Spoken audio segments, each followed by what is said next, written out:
believe that mental health needs to be talked about more within the industry.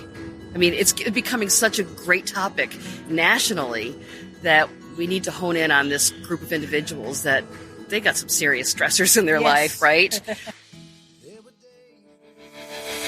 Welcome to the Woman Angler and Adventurer podcast, inspiring real women with a passion for fishing in the outdoors to go get their adventure on. Now, here's your host, Master Captain Angie Scott.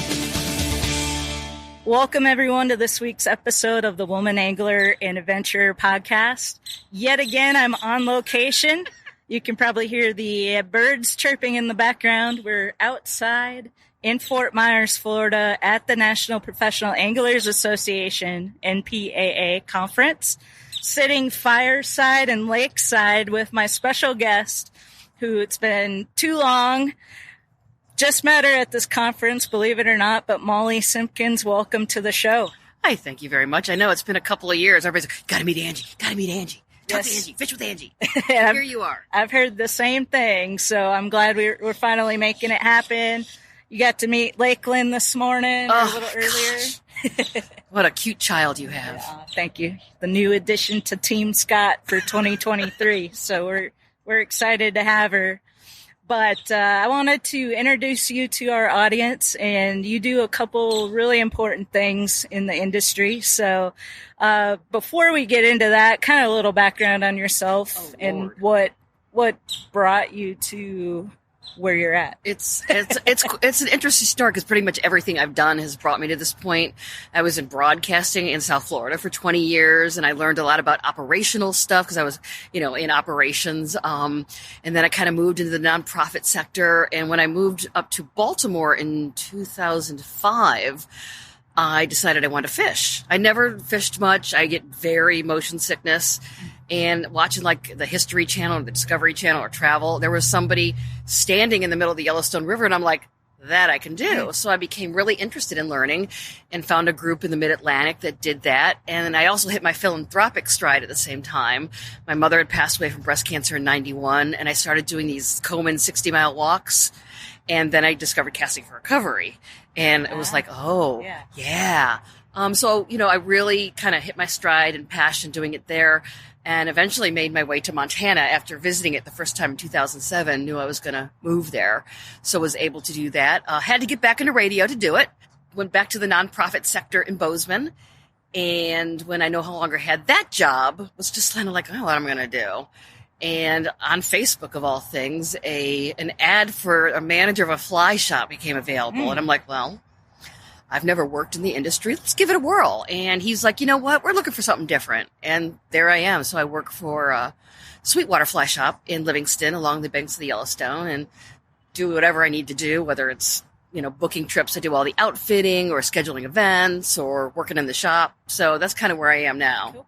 Yeah. Cool. It's kind of funny when you look back at life and see how everything kind of plays together to get us to where we're at. It's crazy. I think about all those little things I've learned along the years, and you don't start two nonprofits by not having any experience doing anything. Right. So I felt kind of confident, stupidly, taking it on. So yeah. Yeah. But it's fun. Yeah. So talk about those nonprofits. Yeah. So in 2020, before COVID hit, I do all the outfitting at the shop. So I deal with the guests, scheduling trips and the guides and everything that has to do with it. And when COVID hit, my boss said to me, can we raise money for our guides? Most guides are independent contractors, so they have no benefits of employment whatsoever, no safety net, no nothing. And having worked in nonprofit, I was like, absolutely. I love fundraising. And so we started doing that. And once the CARES Act passed, every independent contractor in the country, were getting unemployment and $600 a week. So I was not feeling great about raising money for people who are essentially making more money than I was.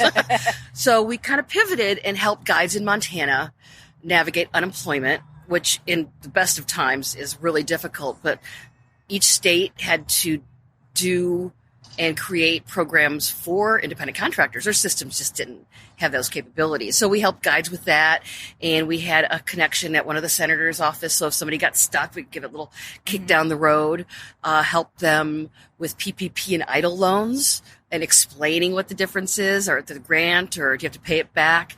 If somebody needed assistance with a utility or phones or had a food insecurity. So we had all this information that we were able to kind of get out, and we just literally started on Facebook or on Instagram, and that's kind of how it grew.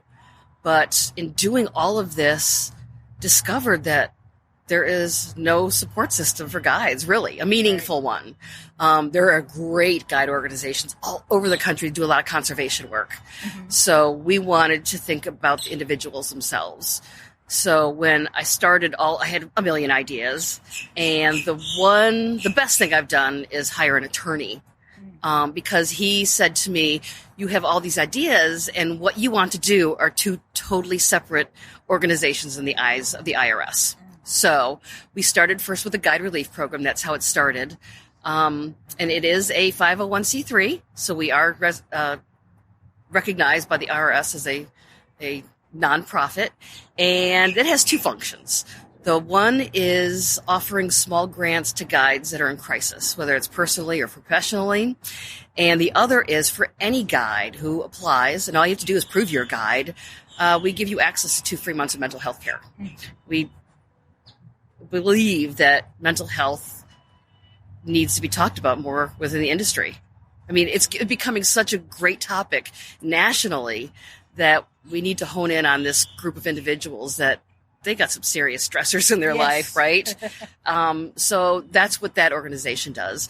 The second one is the Outdoor Guide Association, and that is a membership organization. For your $50 a year, you automatically get those 2 free months of mental health care. And the good thing to know about that is it's absolutely confidential. Once you're a member, I upload your email address, and you don't hear from me at all. I don't know if you use it. I could see some back-end data like, oh, there's been 10 calls, there's been, that kind of thing. But if someone uses it, I have no idea. Another really cool part about it is for a couple $100 a year, and this was changing with 2023, you can have access to a discount health program.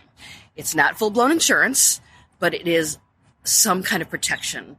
So again, $200 or so to get the full advanced, and that comes with free telehealth, discount dental, vision, pharmacy, vitamins, roadside assistance, global travel, and pet care. Wow. I know. And I used the dental, and it was $100 less than my Delta Dental.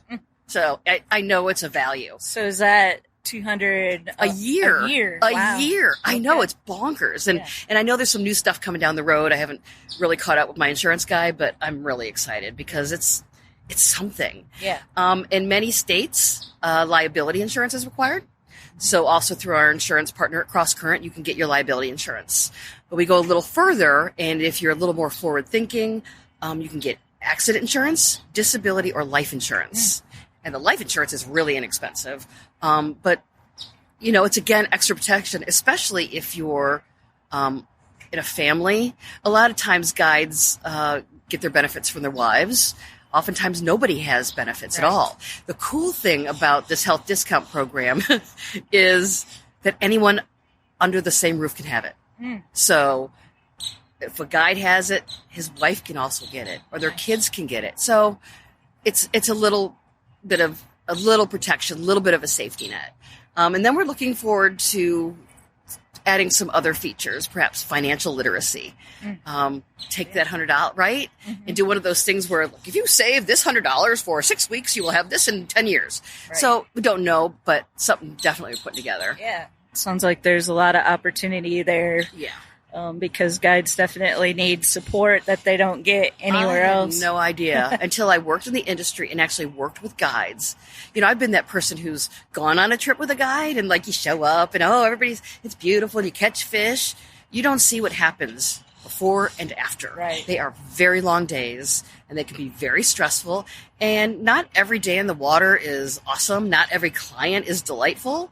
So, we're trying to do what we can to just ease their stress level a little bit. Right. Yeah. And then on top of all that, they have to put people on fish. Oh, yeah. Geez. And everywhere. Every year is different. Every day is different. And you just, you don't know. You do your best. But and clients don't understand sometimes that I'm going to come out and I'm going to just catch cutthroat. Well, you may catch 20 whitefish, Yeah. Right. So, yeah, it's tough. It is a hard job. Yeah. Well, I'm glad somebody out there has put some support together. Is there certain requirements that people have to meet to be a part of the organization? No, not at all. You just have to prove the application's pretty easy.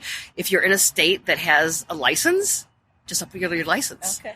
It's that simple. And if not, we ask you to kind of prove, Facebook or Instagram, if you have a website that shows you're a guide, or if you're on a shop site, send it along. It's that simple. Awesome. Yeah. So a lot of you ladies and guys out there listening, I know a lot of you are guides or do it to some capacity, so definitely look into this. I assume there's websites. Each has a website, guidereliefprogram.org, outdoorguideassociation.org. Pretty easy stuff. That's great. I remember when, everything went down with COVID and people were out of their jobs and the government was putting out these different programs. It was so freaking confusing. So confusing. So, that's really how it all started. Mm-hmm. And gosh, we did that in 2020. Like I said, the first thing I did was I tried to do the trademark through LegalZoom. Yeah. Anyone starting a business or a nonprofit, get a proper attorney because it really does help. So 2022, I've been kind of doing my thing for the last couple of years, trying to get partners and sponsors and engage guides and board members. But this year, it's 2023 now, isn't it? Yeah. Oh, good grief. Time flies. Good grief. So in 2022, we were actually able to begin fulfilling our mission of supporting guides on and off the water. Sadly, it came at the hands of a 500-year flood of the Yellowstone River, but the community came together, raised $50,000 in this fundraiser, Flies for Flood Relief, 40,000 of which came to the Guide Relief Program. So we started accepting applications from guides on the Yellowstone River who lost income because of the flood. And so we've been writing checks for the past few months and taking care of those guides. And at the end of the year, we decided to do a year-end fundraiser, and Orvis gave us $10,000. Wow. Yeah, that's great. I cried. I admit it. I cried because it's huge. So it was kind of punting. It's a quick campaign to put together, but a week into it, another company who's an Orvis endorsed outfitter, the Boat Company, and they do excursions out of Alaska, said, you know what, we're going to give you $10,000 too. So we had the capacity to raise up to $30,000 for this year-end fundraiser. Pat Nye of NPAA contacted me. He had done a GoFundMe after Hurricane Ian, and he raised about $1,300, and they added $200 and sent it to me, knowing that his donation and gift was going to be doubled. And in return, I'm putting that money back into Fort Myers and guides, but it was tripled. So I today at this conference was able to present a check for $4,500 to the Collaboratory and the United Way of Lee County that's going to go specifically to guides in Fort Myers. That's awesome. You can't see, I know. I'm like, it's really, it's what I wanted to do. It's doing exactly what we want to do. That's so great. And hats off to MPAA. Still having the conference down here in Fort Myers after the Montana girls got goosebumps outside. It's kind of chilly. Yeah. Well, we do have the fire going, which is nice. But yeah, they decided to still host the conference here because the hotel didn't sustain any major damage, and just to support the community as they continue to rebuild. But also for raising the money for the guides. Yeah. Because, obviously they took a pretty big blow, and I just finally drove over to Matt Lachey for the first time the other day and saw all the destruction. And so it's like, man, I lived in South Florida for 23 years. So I went through Andrew, which was horrific. I've had my houses, just flooded, and it's very spotty. You're driving one block and it's beautiful, and the next one is totally gone, and it's difficult to, and with government and the insurance and fighting all that. Oh no, So at least we could do something. Yeah, that's great. So, what do you think about this whole conference as it being your first time? Well, as you know, and many people found out, I'm a fly girl. I don't know much about the conventional side of fishing, and I feel like I am in another country. I am hearing things, and I keep going, what is that? What did I say? What is a co-angler? Co-angler. And I had, it's fascinating. And the whole tournament thing, and it's opened my eyes. Yeah. It's great. Yeah, I'm really interested in it. And that's another thing. I mean, even though I'm, in the fly world, both organizations are totally open to fly guides and conventional guides. We have an ice fishing guide in Wisconsin. Oh, cool. A young lady. So it doesn't matter where you are or what kind of guide you are. Great. What did you think of Gerald Swindle's talk today? I am going to repost that on my Facebook page. I felt like I was in church. Yes. He was inspiring or something. He just makes you think. Yeah. He says what he feels and what he means, and it's honest, and it can be brutal at times, but he had some really great things to say. And even if you're not a professional tournament angler, there's stuff he said today that applies to all areas of life. All areas of life. So it's on the NPA Facebook page. Yep. I know for sure. I can put a link to that in the show notes for this as well. Definitely worth your time to sit down and watch that. Yeah. You're truly blessed that it was actually recorded and live streamed. So, we pay some money to attend this conference, but it's cool to, be able to share that with everybody because it's such great information. Yeah, I was actually just telling Pat, he's like, what do you think? I said, I've gone to these fly shows and they're huge. I love that it was small and intimate, and every speaker had something really relevant and informative, and it's just not the same pablum coming out of people's mouths. It was really cool. I absolutely will come back. Yeah. And one thing, too, I thought was really cool is, we had several speakers kind of back to back today that a lot of them said the exact same thing. And I'm like, it's so cool that everybody's on the same page. I almost said the same thing about the nonprofit. It is about relationships, whether it's with your sponsors, with your guides, with your clients. Relationships are key. Yep. Regardless. Yeah. And everybody said it. And I think, and another thing, this is kind of off topic, but it was just funny.